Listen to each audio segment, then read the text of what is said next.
ఒక్కొక్కసారి ఇంట్లో కూరగాయలు ఏమీ ఉండవు కదా, ఆనియన్స్ టొమాటోస్ తప్ప. అలాంటప్పుడు ఎప్పుడు చేసుకునే టొమాటో ఆనియన్ కర్రీ కాకుండా ఇలా డిఫరెంట్గా ట్రై చేయండి. 10 నిమిషాల్లో అయిపోతుంది. రైస్లోకైనా రోటీలోకైనా ఎందులోకైనా చాలా బాగుంటుంది. దీనికోసం ముందుగా ఒక బాణల్ పెట్టుకొని 1 స్పూన్ ఆయిల్ వేసుకొని 2 ఆనియన్స్ పొడవు పీసెస్గా కట్ చేసుకొని ఫ్రై చేసుకోవాలన్నమాట. ఇవి ఎక్కువ ఫ్రై అవ్వాల్సిన అవసరం లేదు, కొంచెం పింకిష్గా మారితే సరిపోతుంది. చూడండి, ఇలా ఫ్రై చేసుకొని తీసి పక్కన పెట్టేసుకోవాలి. ఇప్పుడు అదే బాణల్లో ఇంకొద్దిగా ఆయిల్ వేసుకొని ఆవాలు జీలకర్ర తిరగమాత పెట్టుకోవాలి. తర్వాత ఇంకొక 2 ఆనియన్స్ చిన్న పీసెస్గా కట్ చేసుకొని వేసుకుంటున్నాను.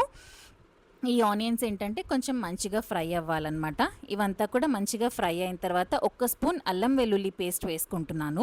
అల్లం వెల్లుల్లి పేస్ట్ ఎప్పుడైనా ఫ్రెష్గా ఇంట్లో చేసుకోవడానికి ట్రై చేయండి, అప్పుడే ఫ్లేవర్ అనేది చాలా బాగుంటుంది. అల్లం వెల్లుల్లి పేస్ట్ కూడా పచ్చివాసన పోయిన తర్వాత నేను ఇక్కడ 2 టొమాటోస్ తీసుకొని ప్యూరీ చేసి వేసుకుంటున్నాను. మీరు చేసుకునే క్వాంటిటీని బట్టి టొమాటో ప్యూరీ అనేది వేసుకోండి. తర్వాత కొద్దిగా సాల్ట్ అండ్ కొద్దిగా పసుపు వేసుకొని మూత పెట్టేసుకొని కొద్దిగా మంచిగా మగ్గించుకోవాలన్నమాట. ఆ టొమాటోస్ అంతా కూడా మనకి పచ్చివాసన పోవాలి. తర్వాత ఒక 2 స్పూన్ల పెరుగు తీసుకున్నాను. కొంచెం మంచిగా బీట్ చేసుకొని ఇందులో వేసేసుకుంటున్నాను.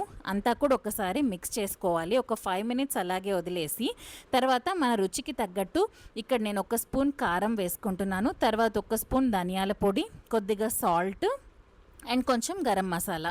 మనం చేసుకునే క్వాంటిటీని బట్టి అవంతా మీరు అడ్జస్ట్ చేసుకోండి. అవన్నీ వేసేసి మనం ఇందాక ఫ్రై చేసి పెట్టుకున్నాం కదా ఆనియన్స్ కూడా ఇందులో వేసేసుకొని మంచిగా అంతా ఒకసారి మిక్స్ చేసుకొని కొద్దిగా వాటర్ పోసుకొని ఆ గ్రేవీ కన్సిస్టెన్సీ అనేది మీరు అడ్జస్ట్ చేసుకోండి. మీకు ఎంత గ్రేవీ కావాలో ఆ కన్సిస్టెన్సీ అడ్జస్ట్ చేసుకొని ఒక 5 మినిట్స్ అలాగే మూత పెట్టి వదిలేయండి.